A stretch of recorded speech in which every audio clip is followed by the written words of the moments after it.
Oi, eu sou a Natália Diamante, sou Head de Conscientização em Cibersegurança aqui na NetGlobe Cybersecurity. Estamos aqui hoje no terceiro episódio do Sem Brechas para conversar com esses talentos que têm experiência no mercado financeiro. Estou aqui hoje com uma das pessoas que mais tem experiência, que é o João Bezerra. João, bem-vindo. Obrigado, Natália. Eu sou João Bezerra Leite, eu sou um aprendedor profissional e vou aprender com essas moças que estão conosco hoje, que a Natália vai apresentar agora. Exatamente. Hoje a gente está aqui com a Vanessa Orvati, do Banco Carrefour, e com a Viviane Risse, da Praticasos. Vanessa, eu vou te dar um minutinho para você se apresentar. Tá bem. Olá, pessoal. Um prazer estar aqui, uma honra, agradeço. Eu sou a Vanessa, venho da área de tecnologia, suporte a sistemas de segurança da informação. E em 2013, eu virei a chave e falei, vou para a área de segurança da informação, saí de infraestrutura, passei por muitas consultorias e na consultoria a gente conhece diversos nichos de negócio. Então, tive experiência em bancos também, por lá, varejo. A minha última experiência foi no varejo e agora o desafio do Banco Carrefour, que é um setor financeiro dentro do nosso grande varejo. Adoro, sou entusiasta em segurança da informação. Estou aqui para contribuir, tive experiência um pouco no mercado de fora, em Portugal, na época da GDPR. Então, um prazer estar aqui ao lado da Vivi, que também tem essa formação, tem essa especialidade. A gente conhecer um pouquinho o lado fora do Brasil como é, e hoje o regulatório, como os bancos estão, Febraban, os regulatórios, dentro de todo um contexto de segurança que envolve também privacidade. Prazer estar aqui. Viviane, por favor, se apresente para a gente. Claro, obrigada pela oportunidade, primeiro para vocês. Eu fiquei alguns anos no mundo corporativo, eu digo que eu passei nas linhas de defesa. Eu venho da área de formação de tecnologia, ainda na época da internet chegando, do disquete, do computador grande, né? Eu brinco assim, mas eu comecei na auditoria externa de tecnologia, depois fui para auditoria interna, sistemas, eu auditei muito private banking, e aí começou a vir as legislações, né? Sarbanes-Oxley, e veio mais esse conceito de segurança da informação. Depois fui passando para a área de gestão de riscos, de compliance, auditei muito atos ilícitos, né, prevenção, lavagem de dinheiro e fraudes. Então, a parte regulatória sempre esteve presente nas minhas funções. Há 4 anos eu empreendo em assessoria de governança com essas especialidades que eu passei por esse período, tanto em empresas nacionais, internacionais e vários segmentos, como a Vanessa falou. A gente acaba vendo muito tipo de processo, auditando também muita prestadora de serviço e acaba dando uma visão abrangente. Trabalhei também com unidades externas nessas empresas que eu trabalhei, então dá uma visão de cultura diferente da nossa e aí a gente consegue consolidar tudo isso e trazer aí a melhor prática para a realidade que a gente vive. Legal. Então, bora, né, Natália? Vamos embora, isso. Hoje a gente quer ter esse papo, realmente trazer para entender governança, liderança, como que a gente fala de cibersegurança dentro dessas áreas, como que a gente faz a governança da segurança da informação dentro de uma grande corporação, de uma grande empresa. A gente quer saber da experiência de vocês, o que vocês veem que é uma boa estratégia. Viviane, como que você vê essa parte de governança atualmente? Vanessa, desculpa. Toda a parte de governar o que está implementado é um desafio, né? Quando a gente fala de governança, eu preciso minimamente ter os controles e conseguir monitorar, porque não adianta eu ter os controles e não monitorar tanto proativamente quanto de forma reativa. Aconteceu, o que eu vou fazer? Também estar preparado. O papel da governança, a principal, além de monitorar, é saber o que fazer se acontecer. Então, eu governo, olho o que está acontecendo, tenho os indicadores e adequo à situação. Vivi. Eu vejo que a governança, ela tem uma visão, eu vejo várias variáveis. A gente tem que pensar em estrutura organizacional, em sistemas, em métodos, em metodologia. Isso tudo juntar e pensar na questão cultural ali da empresa. Então, eu acho que dependendo do cenário que você vive, cada empresa vai estar numa realidade, mas eu acho que o pilar de gerenciamento de risco ele é importante no sentido não só de trazer, né, a especialidade do que é essa visão de risco, mas você mostrar isso atrelado à segurança cibernética, qual é a responsabilidade que cada área, cada indivíduo, cada cargo, inclusive a liderança, o conselho e toda a estrutura de tomadores de decisão da empresa tem com relação a isso. Então, é trabalhar de forma holística, de forma com método de o que é um trabalho em equipe. São pessoas diferentes, equipes diferentes, conceitos diferentes em prol de um resultado. Então, eu acredito que a governança é isso. É você trazer todo mundo para a mesma página e fazer com que aquilo seja não só algo teórico, nem só algo prático quando precisa atender um regulador ou alguma necessidade, mas que aquilo seja o dia a dia, esteja no DNA da tua organização. Olha só, achei interessante aí, a Vanessa falou muito do controles e medir e controlar. Controlar e medir também para você poder controlar correto. Você falou muito de governança. E hoje, quando a gente fala de cybersecurity, a gente fala muito daquilo que está mais visível, que é o phishing, é o e-mail que chega errado, o cara que pega a tua conta. Quando você está falando de ter algo estruturado. Nesse ambiente que vocês trabalham, onde é que vocês acham, as duas, cada um no seu segmento, onde é que estão hoje aquelas brechas que ninguém está enxergando? Que você, essas aqui, essas são as que em 2025 eu precisava trabalhar essas brechas aqui. Vanessa, diz aí. Bom, nós temos, eu acho que todo diretor não dorme, né, quando a gente fala de um ataque versus indisponibilidade. E hoje os ataques com indisponibilidade, eles trazem uma robustez e uma extorsão. E essa extorsão, ela vai para a mídia, então qual a postura da empresa envolve toda essa cultura organizacional. Eu tenho um controle, uma governança, mas qual vai ser a minha postura se eu passar por isso? É uma brecha que as empresas precisam estar preparadas. A brecha é o despreparo das empresas ou a brecha é uma porta aberta? O que você acha que é a brecha principal aí que a empresa tem que trabalhar hoje? Seria o conhecimento desse risco, né? E a classificação. Então, eu tenho esse risco, eu tenho essa ameaça, que a probabilidade é alta de acontecer em qualquer empresa, principalmente Quer dizer, no tem setor empresas que nem financeiro. sabem que não sabem. Exato. O setor financeiro, ele pode ser um alvo, porque ele tem o dinheiro ali, né? E hoje a gente consegue perceber diversas fraudes seguindo um modelo financeiro, né? Centrais de atendimento falsas, que, né, seguiam aquele modelo de como uma instituição financeira trabalhava. Então, a brecha é exatamente eu classificar esse risco e eu mostrar para meus executivos valorar, né, colocar um valor naquele Geralmente risco. é a despesa, né? É a despesa. É sempre se olha como despesa e não como uma proteção, Exato. um investimento para proteção. Né? Exato. E esse é o mais difícil, né? Como que eu vou calcular o valor se eu tiver um prejuízo desse tamanho?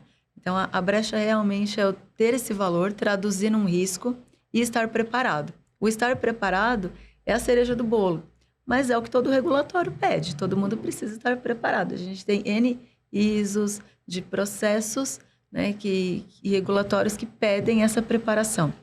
Nós, instituições financeiras, nós somos regulados a estar preparados, mas o ambiente que nos suporta, a infraestrutura, ela não é regulada pelo Bacen, por exemplo. Então, nós ficamos, às vezes, à mercê de uma instituição que não é regulada pelos nossos critérios. E dependemos 100% deles, muitas das vezes. E quantas instituições financeiras dependem dessa mesma sustentação? Verdade. Não, às vezes tem um exemplo, quando você tem pontos de fragilidade no mercado de onboarding, por exemplo, onde você tem a parte de reconhecimento facial. Às vezes tem uma empresa que domina o mercado inteiro. E se aquela for, na verdade, ela pode trazer um problema ao mercado inteiro como um todo. Como a gente já viu aí com componentes que apareceram aí, deram crashes também, né? Vivi aí. Talvez, lógico que tudo que a Vanessa concordo, mas eu acho que a gente subestimar o inimigo, né? A realidade que a gente tem hoje não é nem só no nosso país, mas no mundo todo. Eu acho que ainda existe espaço considerável nas empresas, e aí, independente se são reguladas ou não, e o tipo de negócio, da gente atuar de forma muito mais preventiva, e a clareza e a transparência com que isso é tratado nos colegiados. Então, é se preocupar com o que não vem. A brecha é isso, né? A gente não vai adivinhar qual é a brecha, o que vai acontecer, mas, assim, eu acho que a gente ainda subestima muito e toma riscos com uma situação que está de alto risco, independente se já foi materializado ou não na sua organização. Acho que é uma questão comportamental e de cultura ainda que a gente tem que trabalhar para que não seja só ali, explodiu, ou fomos atacados, ou alguma coisa aconteceu de errado, então a gente vai atuar aqui. Né? Eu acho que essa é a brecha que eu acho que ainda tem que ser muito bem explorada. Ainda tem espaço para ser explorada. Na tua experiência, Vivi, você tem visto como é que as empresas têm tratado o mapa de risco? Porque o mapa de risco é uma ferramenta espetacular para planejamento estratégico, de verdade, né? Como é que você está vendo o mapa de risco? Você que tem um desenho, né? Quando você fala um mapa, pelo menos está ali declarado. Você pode até decidir não agir. Mas, a princípio, para cada risco extremo, você deveria ter um plano de ação. Ou um plano mitigatório mínimo, né? Minimamente. Ou uma assunção de risco. Né? E ainda tomar cuidado com aquele que está mediano ou baixo, se ele não vai virar um mediano e um alto. Que também é uma visão sistêmica. Eu acho que as pessoas têm a matriz de risco, as empresas, enfim, usam aquilo, mas eu vou no caminho que a gente ainda pode explorar mais. Porque se você entender que aquela matriz de risco ela está te deixando segura, primeiro desmistificar se ainda existe isso, que a gente está 100% coberto de qualquer risco. Não dá. Não dá para eliminar nenhum risco 100%. Mas é usar aquilo fazendo conexões com outros pilares, com outras áreas, com lições aprendidas. Eu sempre dou um exemplo quando eu vou falar eu gosto de trazer mais os exemplos do dia a dia e de forma mais clara, porque já é um assunto muito técnico, as pessoas acham que é chato, que não é, que é burocracia, enfim. Mas quando teve o boom da nuvem, vivia situações na mídia de o bucket estava aberto, teve vazamento de informação porque não fizeram o controle de acesso. Eu lembro que eu estava com uma equipe específica, eu perguntei, já falamos com a infraestrutura daqui? É sobre isso, é mais do que a gente falar do que o nosso vizinho está lá na mídia porque foi atacado, porque está fora do ar, mas a gente olhar aquelas lições aprendidas e ver que não é só, eu vou agora atuar aqui nisso, mas assim, olha, o que eu tenho, isso estava no meu mapa de risco. Né? Aí eu trago para a realidade das minhas... Quantas pessoas olham isso e falam assim, aonde que isso aqui estava no meu mapa de risco? Né? Me traduz aqui. O mapa de risco não pode ser uma burocracia, né? Algo assim, eu tenho que cumprir tabela. Ele tem que ser realmente algo que a empresa perceba como algo que norteie suas ações. E o comportamento das pessoas, né, dos profissionais, eu falo, pessoas são os nossos profissionais, precisam parar de adjetivar burocracia, chato. Eu acho que a gente tem que ver tudo na vida aí, em cyber, e nem tudo que a gente faz e na nossa profissão vai ser só o que a gente gosta. Tem momentos que a gente vai ter que sair do nosso técnico, no nosso dia a dia, da nossa gestão e pensar fora da caixa. E que aquilo sim também tem valor para a gente, de novo, volta para o trabalho em equipe. Desmistificar esses adjetivos que a gente dá e pensar no meio comum. Então, a gente está trabalhando a conscientização de cyber porque é uma coisa importante para a credibilidade da nossa empresa. Porque senão a gente senão a gente perde dinheiro. Então não adianta, a empresa não vai funcionar só se uma área estiver fazendo alguma coisa, né? O prejuízo disso é para todos. É para todos os profissionais, para os prestadores, enfim, para todo mundo que está envolvido, né? E é muito interessante a gente conseguir ter esse olhar de quando a missão está cumprida. E eu acho que esse é o principal desconforto, né, das lideranças, dos boards, dos conselhos, porque é uma coisa que não é estática, né? E tá tudo mudando o tempo todo, as ameaças estão se aperfeiçoando, a cada nova tecnologia que surge, novas ameaças surgem juntos e novas pessoas que veem uma oportunidade de causar um impacto numa grande empresa ali. Então, ter essa gestão de risco, ter esse playbook de o que vai acontecer quando houver uma exposição, quando tiver um ataque, aquilo também precisa ser vivido, né? Não é ter esse playbook guardadinho numa gaveta. Como que a gente garante a vivência e a experiência de um playbook desses? Como que a gente consegue ajudar o negócio a entender que aquele treinamento precisa estar pronto para ser colocado em prática num momento sob pressão? O treinamento ele não pode estar somente num portal, né, exigido por um regulatório e você cumprir ali com a emissão de um certificado, cumprir. A gente precisa realmente treinar as pessoas, treinar os nossos profissionais, né? Então, esse trabalho em equipe, os nossos profissionais trabalham na primeira linha, principalmente para proteção, prevenção, monitoramento. Quais são as lições aprendidas que eu converto em risco? Qual análise criteriosa que eu posso fazer? E essa análise criteriosa não necessariamente precisa vir somente do CISO, somente de um executivo. Poxa, tiveram diversos alertas nesse equipamento para essa situação, neste momento. Será que eu estou sob ataque? Porque o atacante está ali, né? Não é quando vai acontecer, é como. E essa é uma frase clichê que, se a gente não fazer ali o básico bem feito, o feijão com arroz, vai acontecer. Essa ameaça vai se tornar, ela vai se materializar. Então, trazer essas lições aprendidas, como indicadores, como controles, trazer o time, o trabalho em equipe e treinar. Não treinar somente o nosso colaborador, o que a gente chama de usuário, né? As pessoas que estão ali, mas os profissionais. Eu costumo comparar com a aviação, né? O quanto um piloto é treinado e ele treina para estarmos seguros. E toda a tripulação, né? E até a gente estava conversando hoje pela manhã, eu vou reprogramar sua frase aqui, né? Que você falou, nós, comissários, não estamos aqui para servir café. Nós estamos para a segurança de todos, para seguir os protocolos. E aí você falou do playbook. É um playbook. Eu tenho um playbook. Eu já mapeei. Eu posso ter um mapeamento, não somente de riscos. Eu já mapeei que se acontecer isso, eu faço aquilo, né? Então eu consigo antecipar tempo de perdas, né? Tempo de indisponibilidade. Eu resumo muito isso numa palavra que eu uso bastante atualmente, que é a resiliência. Precisamos ter resiliência, e resiliência é treinar. Vamos colocar os nossos colaboradores, mas também vamos convidar o C-Level. Não deixar o C-Level ser envolvido somente quando acontecer uma situação inesperada, que não foi mapeada, mas eu treinei. Eu treinei o fato de eu ser atacado. Não daquele jeito, mas eu fui atacado, o que fazer? Normalmente a gente tem protocolos, né? E aí comparando novamente com a aviação. Dois C-Level não pode pegar o mesmo avião. Isso é uma contingência. E qual é a contingência do meu sistema? Qual é a contingência do meu ambiente? Se acontecer, vamos treinar? Né? Fazer as simulações. Eu gosto bastante de colocar em prática esse treinamento, né? As simulações, a gente tem tantas simulações fictícias, que a gente chama de testes de mesa.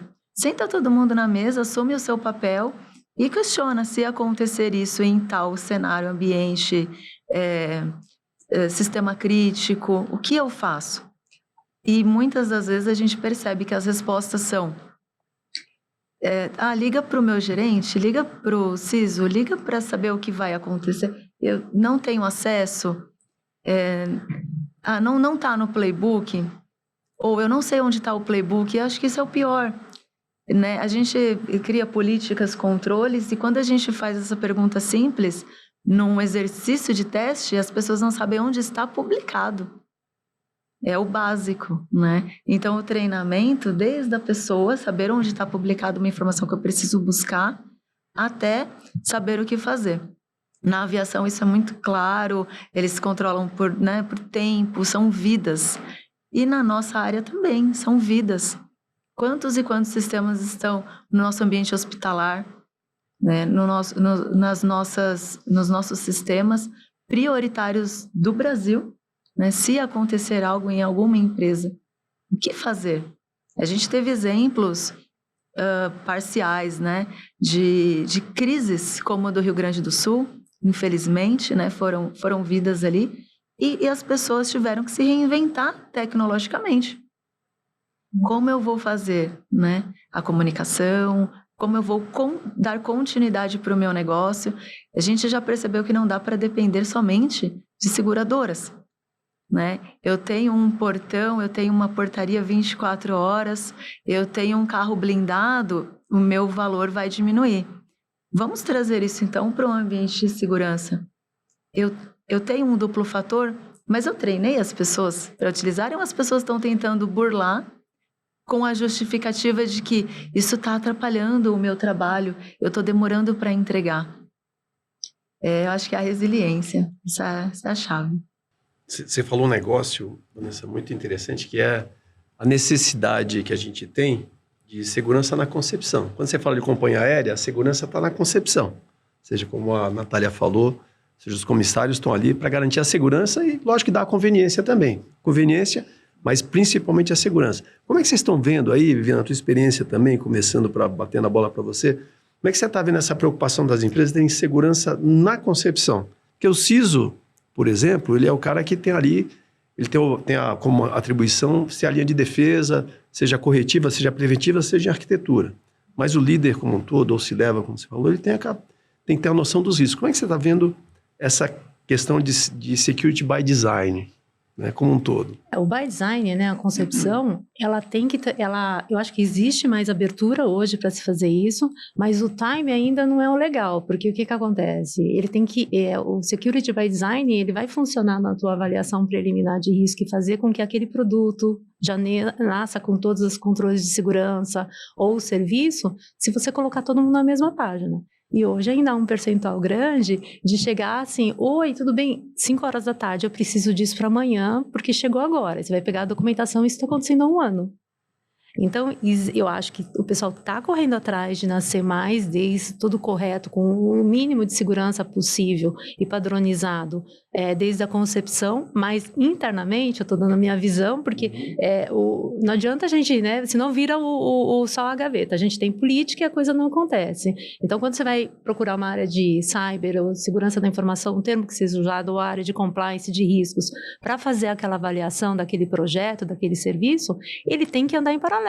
Quando o comercial levantou lá a mão e falou, a gente está indo para esse caminho, vamos envolver produtos, vamos envolver operação, a área de cyber tem que estar envolvida no mesmo time. Senão, ele não vai, a gente responde qualquer coisa num tempo inviável e o projeto não fica maduro e com a qualidade suficiente. Como é que a gente faz para security? Porque hoje, security devia ser parte do customer experience, que é a proteção do cliente. Se você tem carinho genuíno com o cliente, você tem que colocar a proteção dele junto na concepção. Acho que esse é um trabalho que tem que ser feito sendo mais batido, que isso tem valor. Não adianta você contratar uma operadora se o billing dela é ruim também. O billing é parte do customer experience. Como é que a gente faz isso? Aí, Vanessa, você que está na empresa privada, vi que já participou. Como é que você trabalha para que security seja visto como customer experience, como sendo a proteção do cliente, do teu cliente, né? Porque se você não fizer isso, teu vizinho vai fazer. É um diferencial competitivo, né? Inclusive desmistificar que a segurança ela vai impedir a minha experiência como usuário. Então, a gente tem muito a questão das fraudes. E aí, respondendo o seu questionamento, a gente pode apresentar diversas situações de fraudes que uma experiência boa do usuário, ela precisa ser pautada em segurança, para ele não ser alvo de uma fraude. Então, eu tenho, principalmente no varejo, né, que a gente gosta de ter uma ótima experiência. A gente quer aquele produto agora. Quando a gente entra num supermercado, a gente pode passar horas comprando. Eu vou olhar o preço do sabão em pó, agora eu vou comparar com o sabão em pó que a outra pessoa falou que está gostando, mas eu não costumo usar. Eu passo 2 horas no supermercado. Quando eu chego na fila e eu quero ser atendido naquele momento, eu quero sair rápido. Num ambiente e-commerce é a mesma coisa. Eu quero que o meu produto chegue.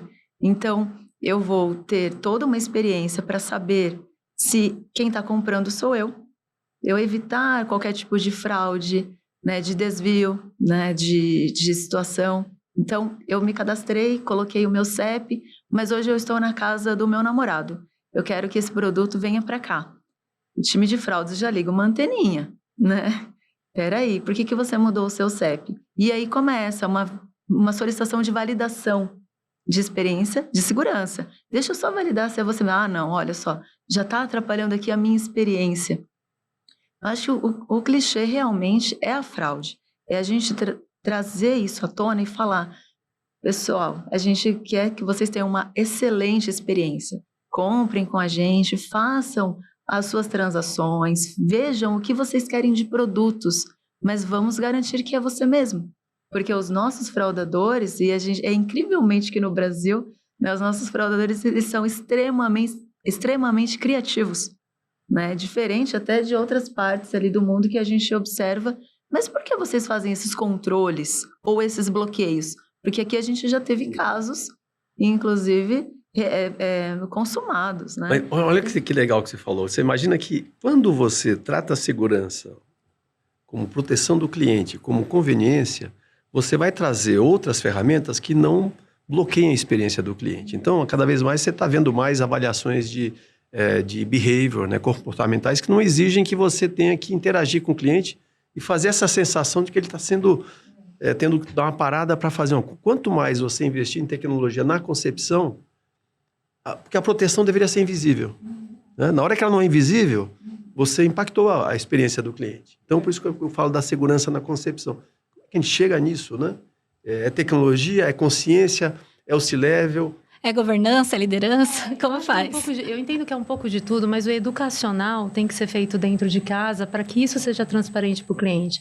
Então, não adianta a gente só conscientizar as questões técnicas de cyber ou qualquer outra coisa. Então, internamente, esse fluxo tem que ser fluido para chegar no cliente. É essa, né, a questão, de forma fluida. Então, é dizer assim, olha, o teu cliente, ele vai reclamar se ele não tiver inseguro, se tiver alguma coisa com o nome dele, com a conta dele. Então, o cliente ele quer qualidade, ele quer agilidade, ele quer tudo isso, mas ele também não quer, né? Porque a forma, a semântica vai ser diferente. Ele não vai pedir, o cliente ele vai falar assim, eu quero fechar o meu carrinho aqui no e-commerce rápido.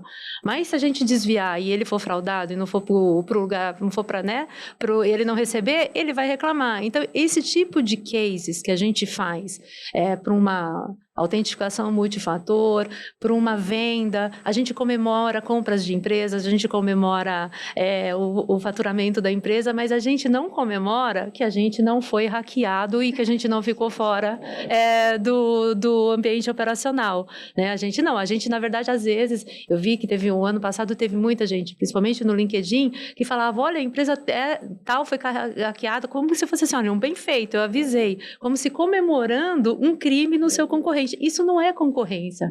A concorrência é o que você falou anteriormente.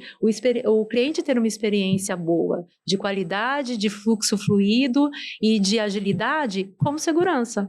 Né? Então, a gente tem que sair um pouquinho da caixa e a forma como trazer esse educacional dentro das empresas para o Security by Design funcionar tem que um outro tipo de jogo de... É um diferencial competitivo, como a Natália comentou. E de efetividade, né, no que você quer pro teu serviço, né? Porque na hora que você liga pro teu cliente e fala, eu tive que te bloquear por segurança, é quase que uma desculpa, né, que a gente usa. Assim, eu não fui competente o suficiente para te proteger. Então, assim, lógico que a gente sabe das dificuldades. Eu já sei como não é fácil falar, é fácil, mas isso que a gente tem que procurar. Eu acho que quando você começa a trabalhar na concepção, você já mata muitas vezes. Quando você fala de controle, muitas vezes um produto, um serviço, um sistema, ele é criado e o desenvolvedor, quem concebe, quem arquiteta, não pensa nos controles ou na monitoração que a operação teria que ter. Depois que implementa, aí a operação tem que ir lá e implantar monitorações. A disponibilidade, né? Isso deveria ser no primeiro minuto do projeto, né? Depois, do produto. Descobre depois. E o quanto a comunicação com o nosso cliente, depois que isso já está implantado e acontecendo, ela também é rotineira. A gente fala muito da conscientização interna, né? Dos profissionais, dos prestadores de serviço. Aí a gente vende alguma coisa, a gente não fica conversando com o cliente, vai um banco. O meu banco, ou os dois que eu tenho, eles não ficam falando para mim, olha, preventivamente a gente pode fazer isso. A gente assina um monte de coisa, mas a gente não recebe. Então, quando ele liga falando, eu te bloqueei e eu tô lá tentando comprar, eu vou ficar brava. né? Então, também tem esse viés externo que eu acho que a gente precisa explorar mais, né? Se a gente quer fazer uma conscientização para uma melhora e diminuir isso, a gente tem que deixar claro, é crime, né? A gente é criminoso, a gente não está falando de negócio vantajoso, né? Se a gente quer mitigar isso, é interno e a visão externa. E a população, que são os nossos consumidores, eles também precisam sentir isso de forma mais ativa nas nossas comunicações, né? E olha que curioso, né? Porque é muito interessante como tem esse paralelo entre o que a gente faz para o cliente que está lá na ponta e como a gente está atendendo as pessoas que estão construindo o negócio, né? Então, a gente tem todas essas camadas técnicas de segurança que protegem, no caso de um banco, né? Todas as operações financeiras que acontecem lá dentro. E que tipo de preocupação a gente está tendo com a satisfação das pessoas dentro dessa operação que tem que respeitar os controles de segurança necessários para que essa operação do cliente lá na ponta seja feita de maneira segura. Na nossa experiência aqui na NetGlobe Cybersecurity, a gente sabe que precisa ter esse olhar de usuário interno, né? Como que a gente facilita a vida desse colaborador que está lá querendo fazer um trabalho bem feito e traz ele como um aliado para garantir a segurança da informação, a cibersegurança da empresa.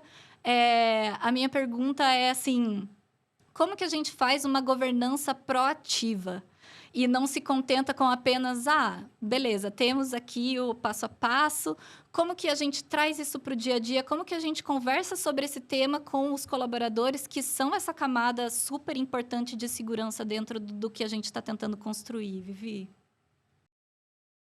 Eu acho que é o dia a dia, né? Não adianta a gente tem métodos, eu sempre falo assim, tudo é método, governança é método, como eu falei, estrutura, só se a diferença que a gente conversou de manhã, do ser e o parecer, né? Se a gente quiser fazer de conta, a gente tem uma estrutura, um programa regulatório evidente, documentação, suporte, a gente consegue responder qualquer coisa, mas se a sua fala e seu comportamento no dia a dia for diferente do que está ali, ele vai ser pro forma. Então, proatividade, para mim, é algo fluido, né? É você fazer com que aquilo seja do teu dia a dia. O exemplo que eu falo do tipo, do comemorar as compras das empresas, comemoramos, estamos crescendo, fui promovido, não tivemos ataque, né? É nessa linha, olha, a gente não foi invadido, olha a empresa lá, e olha, eu conheço, ao invés de ficar falando da empresa que foi invadida, olha, era o sistema, né? Teve laboratórios, né? Quantos de nós fomos afetados naquela situação? É do tipo, tá vendo isso aqui? Olha, ele tinha ou ele não tinha, foi uma falha operacional, não foi? Olha, não aconteceu aqui, vamos fazer. Então, é como parte do negócio mesmo. Se você isolar o tema, sempre vai ser burocracia, que é a saída mais antiga, né? Vamos dizer assim, no sentido de conhecida do ser humano, procrastinar alguma ação ou falar que aquilo também uma obrigação e uma preocupação que ele deve ter, não só na vida profissional, mas a pessoal também. E aí a gente vai adjetivar e vai deixando isso para lá. Então, acho que proatividade é aquilo ser fluido no teu dia a dia. E isso tem que ser falado. Se não for falado, a gente esquece. O que não é falado é esquecido, né? Natália, eu ia perguntar, você que trabalha tanto com formação de gente, como é que você está vendo essa conscientização desse tema que a Vivi e a Vanessa trouxeram aqui todos esses workshops que você faz aqui? Esse é um obstáculo gigante, né? Porque a gente tem um certo dinheiro para investir em todas as iniciativas de cibersegurança e de segurança da informação. E esse dinheiro tem que dar conta tanto das soluções técnicas e no sistema financeiro, especificamente, existe uma exigência de treinamento mínimo para as pessoas também.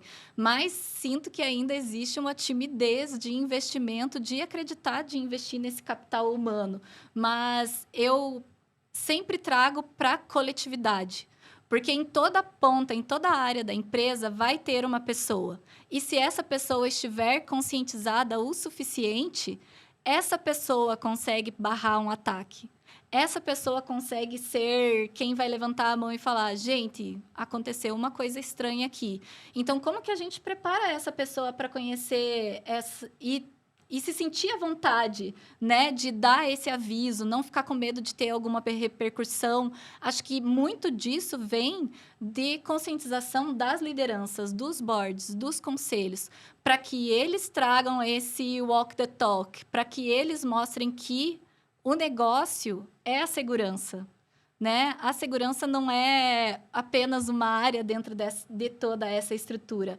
E a liderança, dando o exemplo, é uma coisa que contagia, né? Eu adoro quando eu vejo meus líderes fazendo coisas legais e se mostrando engajados e apaixonados pelo assunto que a gente quer tocar. E é muito interessante conversar com lideranças do mercado, porque eu já tive experiência desses 2 exemplos que você deu, da pessoa comemorando o ataque de uma empresa concorrente e de uma pessoa falando: gente, temos que ver o que isso se aplica aqui no meu negócio. Como que eu trago isso como um estudo de caso?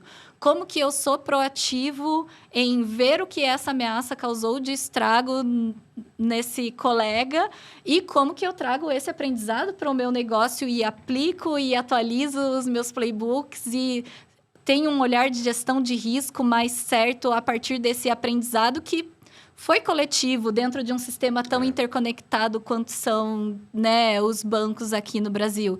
Então, é muito interessante ver o impacto que a liderança e a governança conseguem ter dentro do resultado final de ter um público mais engajado, né? Não sei como que vocês veem isso dentro do trabalho de vocês, Vanessa, Vivi. Não, excelente ponto. Inclusive, o fraudador, se ele não consegue no ambiente, ele vai para o próximo, e o próximo normalmente é o concorrente, né?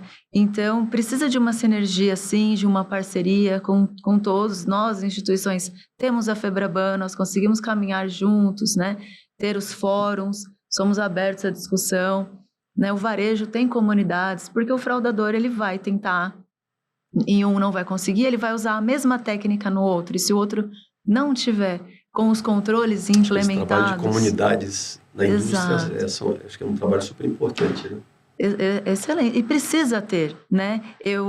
Nós, como profissionais, nós estamos ali, né, numa instituição defendendo a cultura, a missão, a visão, os valores. Nós temos os nossos concorrentes, mas num momento de crise, num momento de situação atípica, que o fraudador ele vai permear entre todos os concorrentes, a gente precisa se ajudar, com certeza, né? Porque eles estão, infelizmente, à frente É uma indústria, né? Exato, é uma indústria. Perfeito. E o nosso C-Level, hoje, o nosso boarding, os conselhos, a gente tem a oportunidade de, hoje em dia, ter representantes com conhecimento ou que são, inclusive, da área de segurança, né? Não sei se arrisco a dizer, infelizmente, por causa da dor, né, de tantas empresas já atacadas, de milhões perdidos, e não falo somente da reputação, né? São famílias envolvidas em tudo, né? Empresas fechando por uma fraude, né, por um ataque que realmente poderia ser evitado, não sei. Mas se a gente tivesse uma avaliação de risco e um apetite de risco no C-Level, numa tomada de decisão acima, a gente poderia ter priorizado. Eu acho que esse é um ponto importante. Ser melhor Natália. gerenciado, Melhor né? gerenciado, com certeza. Natália, nós estamos no caminho final aqui, no momento de você perguntar das pílulas. Sim, criamos esse ritual agora no Sem Brechas, né, João? De trazer uma pílula de conhecimento. Viviane, qual seria a sua pílula de conhecimento hoje? Olha, eu diria não subestime a realidade que a gente vem enfrentando, não subestime o criminoso. Olhe essa realidade, use as suas autenticações multifator, seja na vida pessoal, inclusive das redes sociais, enfim, pratique isso porque vai valer a pena o que você não vai perder, né? E é um hábito. Quando você consegue colocar isso como um costume, algo usual no teu dia a dia, aquilo que fica fluido. Então, eu acho, leia mais, sim, interaja sobre os assuntos, mas não subestimar o criminoso. Excelente. E pegando o gancho, né, não subestimar e estar preparado.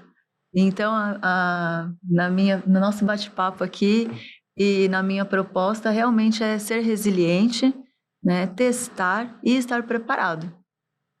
A gente não consegue reduzir, tender a zero todos os riscos.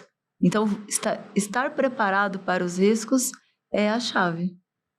Eu acho que, se eu puder complementar, não tenha medo da tecnologia, né? Da inteligência artificial ou de qualquer outra tecnologia que você usar. É só não subestimar, atrelando o que eu falei, acho que, e complementando com o que a Vanessa muito bem colocou, né? Administre isso de forma madura, né? João, sua vez, qual a sua pílula? Olha, o que eu aprendi aqui com as moças foi que, bem simples, é assim, trabalhe seu mapa de risco e tenha planos de ação sabendo que aquele investimento vale a pena naquele risco extremo. Então, o mapa de risco, eu acho que é um aprendizado aí de vocês, que as empresas têm que ter consciência que não é só uma ferramenta burocrática, mas é uma ferramenta que pode ajudar na estratégia da empresa para proteger melhor a própria empresa, o negócio e o cliente, né? E a minha pílula, eu vou beber da fonte da aviação, que a gente fez essa analogia várias vezes. Treino é necessário.